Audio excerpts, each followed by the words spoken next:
Salut, je m'appelle Zarifou Djibril. Dans cette vidéo, nous allons faire quelques exercices sur le chapitre Les variables. Sans plus tarder, commençons. Sur Mac, je vais cliquer sur l'icône de recherche ou le Spotlight. Sur Windows, je vais cliquer sur le menu Démarrer. Ensuite, dans la barre de recherche, on va écrire le Visual Studio Code.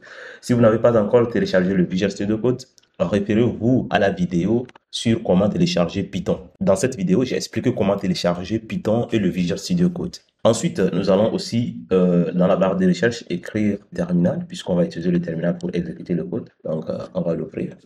Nous avons le terminal ici à ma droite et nous avons à ma gauche l'éditeur de texte, le Visual Studio Code. Dans cette vidéo, nous allons essayer d'utiliser seulement le terminal pour naviguer sur les dossiers de l'ordinateur. Donc, créer le dossier, créer les fichiers, n'est-ce pas? Ensuite, ouvrir les fichiers. Tout ça là, on va utiliser le terminal pour le faire. Ça va nous aider à maîtriser le terminal. Donc, tout d'abord, ce que nous allons faire, on va faire le CD. On va aller sur le bureau, le desktop. D'accord? Ensuite, je vais essayer de créer un dossier. Pour créer un dossier déjà, donc il y a la commande mkdir. Ça veut dire make a directory. Ensuite, on va écrire le nom du dossier qui va être exercice en pluriel. D'accord? Je viens de créer le dossier exercice sur le desktop. Ce que je vais faire maintenant, je vais naviguer et aller dans le dossier exercice en faisant cd exercice. D'accord? Maintenant, je suis dans le dossier exercice. Dans le dossier exercice, je vais essayer de créer 4 fichiers. Pour ce faire, on va utiliser la commande touch qui nous permet de créer un ou plusieurs fichiers. Donc, on va créer le fichier ex1.py. On va créer encore le fichier ex2.py, le fichier ex3.py et finalement le fichier ex4.py. D'accord? Donc, ces fichiers sont créés. On peut vérifier en faisant ls. Donc, ls nous donne, n'est-ce pas, la liste des fichiers qui sont dans le dossier exercice. Donc, vous voyez qu'on a tous ces fichiers. Je vais essayer maintenant de les ouvrir en faisant open. D'accord? Open. Ensuite, je vais lister leurs noms. Donc, open tous ces exercices. Vous voyez que cet exercice vient de s'ouvrir sur le Visual Studio Code. Maintenant, nous allons commencer par l'exercice numéro 1. C'est ça l'exercice, d'accord? Donc, c'est un exercice que j'ai adopté du livre Python for Everybody, qui a été écrit par le docteur Charles R. Severance. Qu'est-ce que l'exercice dit? Écrivez un programme qui demande à l'utilisateur d'entrer son nom, ensuite le dit bonjour. Donc, si on met notre nom ici, comme Zari Academy, on va recevoir bonjour Zari Academy. Premièrement, on va écrire réponse. Ensuite, on va dire nom égale input. On va utiliser la fonction input qui nous permet de recueillir de l'information chez l'utilisateur. Entrée, votre nom, c'est ça. Donc, l'utilisateur va mettre son nom ici, donc qui est déjà en string, en chaîne de caractères. D'ailleurs, le fonction input va donner toujours le string. Donc, on va essayer d'imprimer bonjour, d'accord? On va faire la concaténation, donc plus non. Non, ici, c'est la valeur que l'utilisateur va mettre là-bas. On va essayer maintenant d'exécuter le code. Donc, on sait qu'on est sur le dossier exercice, donc on peut exécuter quoi? Le fichier x1.py. Donc, ensuite, on met le nom, n'est-ce pas, du fichier qu'on veut exécuter, qui est x.py. Et c'est bon, vous voyez, ça travaille. On nous demande le nom. Je vais mettre Zari Academy. Vous voyez, donc bonjour Zari Academy. Sauf qu'il n'y a pas d'espace entre bonjour et Zari Academy. Donc, on va mettre ça ici, vous voyez. Je vais mettre l'espace là ici. Et je vais enregistrer en faisant commande S ou CTRL S sur Windows. Je vais encore exécuter le programme. Donc, je vais mettre Zari Academy. Vous voyez que nous avons le résultat qui est bonjour Zari Academy. C'est tout pour l'exercice numéro 1. Passons à l'exercice numéro 2. Ici, l'exercice numéro 2 nous demande d'écrire un programme pour demander à l'utilisateur le nombre d'heures qu'il travaille par semaine et le paiement par heure pour calculer son salaire mensuel. La réponse. Ensuite, on va commenter ça. Tout d'abord, nous allons définir une variable appelée R. Donc, je vais utiliser R au pluriel. Donc, ensuite, on va utiliser la fonction input, n'est-ce pas, pour recueillir de l'information. Ensuite, on va dire entrer le nombre de. Ensuite, une variable encore qui va être paiement égal. On va utiliser la fonction input toujours, puisqu'on veut recueillir de l'information chez l'utilisateur. Donc là, on va dire entrer le paiement par heure. Ensuite, nous allons essayer de convertir les valeurs entrées par l'utilisateur. Sachez bien qu'à travers la fonction input, nous allons recueillir de l'information chez l'utilisateur, mais le type de l'information ou bien le type de data, des données qu'on va recueillir chez l'utilisateur va être en string, en chaîne de caractères. Donc, on doit convertir ça. C'est le pourquoi je vais définir une variable heure numérisée égale, n'est-ce pas, le float de leur comme variable.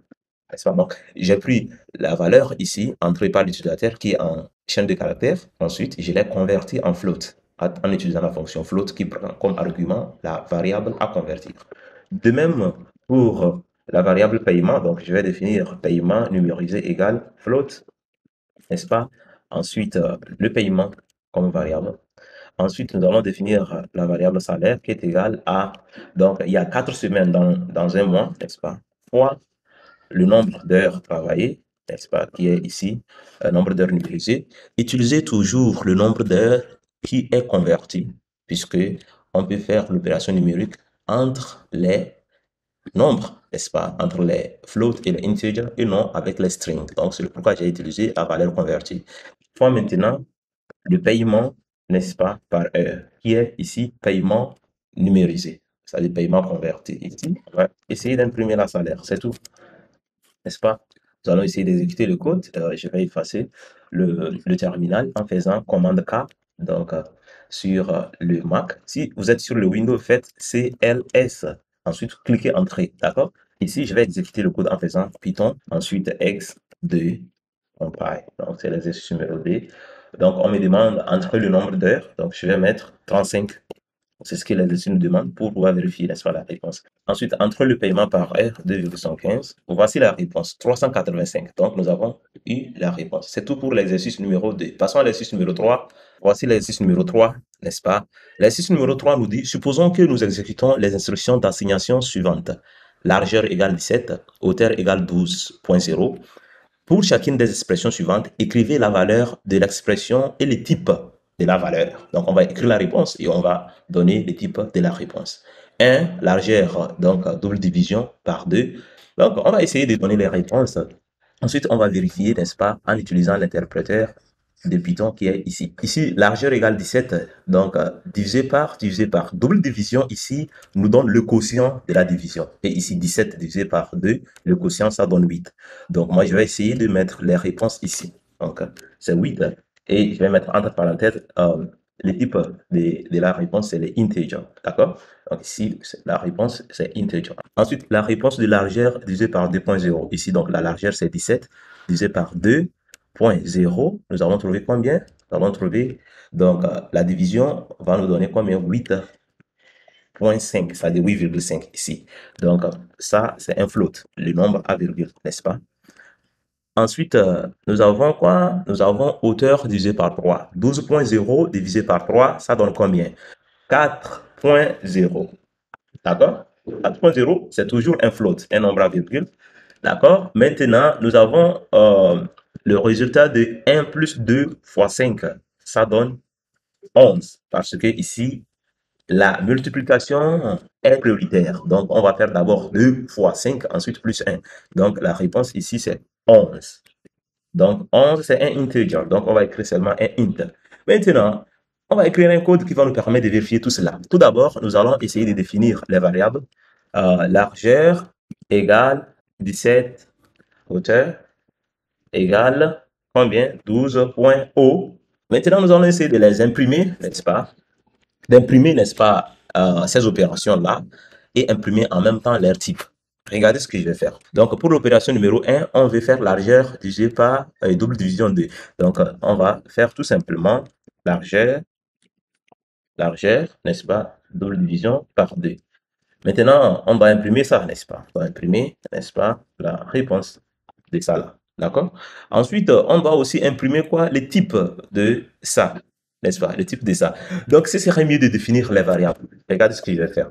Je vais dire, je vais définir les variables comme A égale largeur, double division de B égale largeur, n'est-ce pas? Divisé par B.O. Ensuite, C égale hauteur divisé par 3. D ici égale 1, donc plus 2 fois 5. Vous voyez maintenant, j'ai défini les variables qui constituent en même temps, n'est-ce pas, les expressions ici.